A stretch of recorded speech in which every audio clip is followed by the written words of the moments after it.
बिस्मिल्लाहिर्रहमानिर्रहीम। अस्सलाम वालेकुम दोस्तों। आज हम देखेंगे मैसूर और दीगर इलाके। आप में से बहुत सारे लोग अंग्रेज़ी हुकूमत के असरात इस सबक के सवालात के जवाबात पूछ रहे हैं। इंशाल्लाह अगली 2 वीडियो में हम इसके सवालात के जवाबात को देने की कोशिश करेंगे। तो आज के दिन हम देखेंगे इस सबक के मश्क के मुताल्लिक़, जिसमें सबसे पहला सवाल है, मैसूर सल्तनत का दारुल हुकूमत कौन सा था? मैसूर सल्तनत या फिर वडियर सल्तनत का दारुल हुकूमत था, वो था मैसूर। इसके बाद है सवाल नंबर 2। सवाल नंबर 2 में है, डाक निज़ाम यानी पोस्ट ऑफिस के निज़ाम को नाफिज करने वाले वडियर के नाम लिखें। तो इस वडियर का नाम था चिक्क देवराज वडियर। चिक्क देवराज वडियर ने जो है पोस्ट ऑफिस के निज़ाम को शुरू किया था। इसके बाद सवाल नंबर 3 है, चिक्क देवराज वडियर की अवामी खिदमात क्या हैं, लिखिए। तो इसके मुताल्लिक़ हम कुछ इस तरह से लिखेंगे। यहाँ पर देखिए, इब्तदाई राजाओं में चिक्क देवराज वडियर मशहूर है। इसने रियाया की फलाह व बहबूदी के काम किए।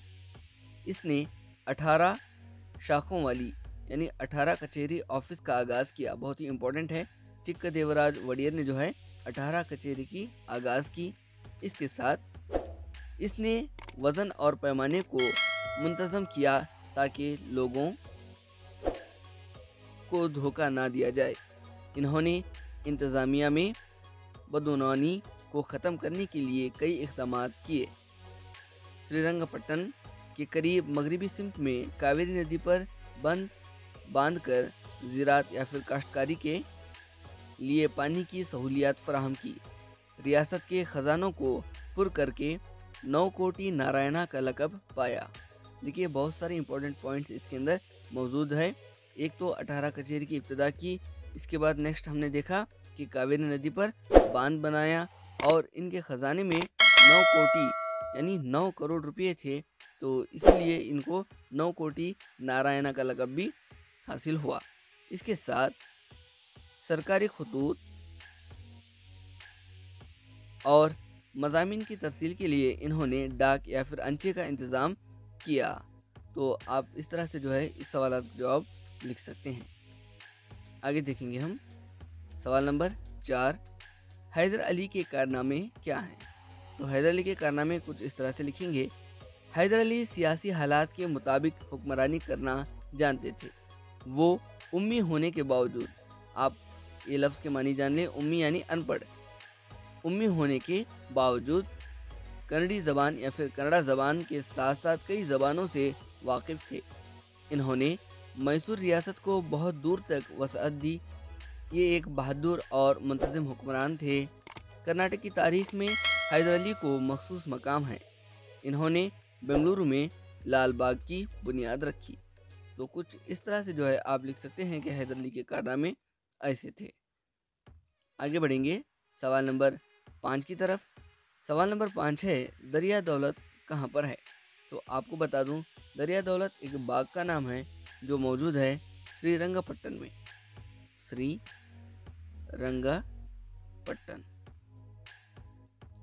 श्रीरंगपट्टन में जो है ये बाग मौजूद है।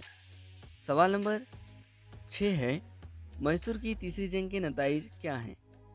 आप उसे इस तरह से लिखेंगे।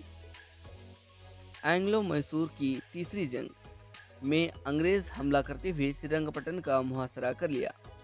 इस वक्त टीपू सुल्तान को मजबूरन अंग्रेज़ों के साथ श्रीरंगपट्टन अमन मुआहिदा करना पड़ा। इस अमन मुआहिदा के तहत टीपू सुल्तान अपनी आधी रियासत अंग्रेज़ों के हवाले कर दिया। जंगी नुकसान के तौर पर 330 लाख रुपये देना पड़ा।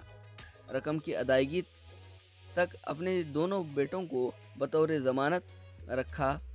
इस जंग के नतीजे से टीपू सुल्तान बेचैन हुआ उठे। अंग्रेज़ों को हिंदुस्तान से भगाने का एक मुज़म्मम जो है इरादा किया। यही एंग्लो मैसूर जंग चौथी की वजह बनी। तो आप कुछ इस तरह से देख सकते हैं कि टीपू सुल्तान रहमतुल्लाह अलैह ने जो है यहाँ पर एक मुआहिदा किया, वो था श्रीरंगपट्टन अमन मुआहिदा।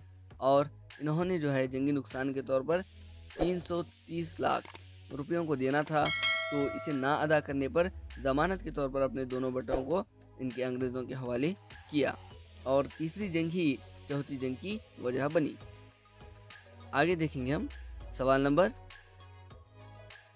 7। सवाल नंबर 7 है, टीपू सुल्तान की शहादत के बाद मैसूर रियासत किन के सुपुर्द हुई? जैसा कि आप सब जानते हैं, 4 मई 1799 को हज़रत टीपू सुल्तान रहमतुल्लाह अलैह मैदान जंग में शहीद हुए। तो इनके बाद इनकी जो हुक्मरानी थी, इनकी जो बादशाह वाली इलाका था, तो वो किन के हवाले हुआ? तो आप यहाँ पे देख सकते हैं, टीपू सुल्तान की मौत के बाद मैसूर रियासत अंग्रेज़ों के कब्ज़े में चली गई। इस रियासत को अंग्रेज़ों ने वडियर ख़ानदान के सुवम कृष्णराज वडियर के सुपुर्द किया, मगर मैसूर रियासत अंग्रेज़ों के मातहत थी। तो आप यहाँ पर देख सकते हैं, जो टीपू सुल्तान रहमतुल्लाह अलैह का जो इलाका था, उसने अंग्रेज़ों ने जो है वडियर ख़ानदान को इसे सौंप दिया। फिर भी जो है ये पूरा इख्तियार अंग्रेज़ों के हाथ में था। सवाल नंबर 8 है, टीपू सुल्तान के कारनामे क्या हैं? इसके मुताल्लिक़ हम लिखेंगे, इन्हें इल्म साइंस से मुताल्लिक़ बहुत जानकारी थी। इनके पास बेहतरीन कुतुब खाना था। बेंगलुरु का महल, श्रीरंगपट्टन का दरिया दौलत बाग तामीर करवाया। दरिया दौलत बाग की छत और दीवारों पर तारीखी वाक़यात की तस्वीरें बनाई गई। टीपू सुल्तान ने रियासत की तरक्की के लिए अंत तक मेहनत की। रेशम की काश्त को अवाम में मकबूल करना इनका अहम कारनामा है। फ्रांसीसी अफसर की मदद से अपनी फ़ौज को जदीद तर्ज पर तैयार किया था। श्रीरंगपट्टन में धातों को सांचों में ढालकर तोप तैयार किए जाए थे। रॉकेट के इस्तेमाल को मुकम्मल तौर पर जानना टीपू सुल्तान की खासियत में एक थी। तो इस तरह से जो है हम टीपू सुल्तान रहमतुल्लाह अलैह के मुताल्लिक़ लिख सकते हैं।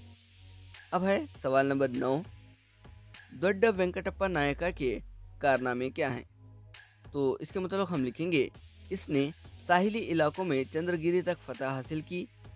उल्लाल की रानी अब्बाका की मदद से पुर्तगालियों को मंगलूर में शिकस्त दी। विजयपुर के आदिल शाही फौज को शिकस्त देकर हानगल में विजय समाज या फिर जीत का निशान कायम किया और ये तमाम मज़ाहिब की हिम्मत अफजाई की। तो इस तरह से जो है हम दोड्डा वेंकटप्पा नायका के मुताल्लिक़ लिख सकते हैं। सवाल नंबर 10 है, केल्दी की तारीख में पेड़ुगड़ा वड़ैया किसको पुकारा जाता था? तो इस तरह से जो है पुकारा जाता था शिवप्पा नायका को। हम यहाँ पर लिखेंगे शिवप्पा नायक या फिर शिवप्पा नायका। इंशाल्लाह मैं उम्मीद करता हूँ कि वीडियो आपको पसंद आया होगा। अगर पसंद आया है तो इस वीडियो को लाइक कीजिए और हमारे चैनल को सब्सक्राइब कीजिए। तो फिर मिलेंगे अगली वीडियो में, तब तक के लिए अल्लाह हाफिज़।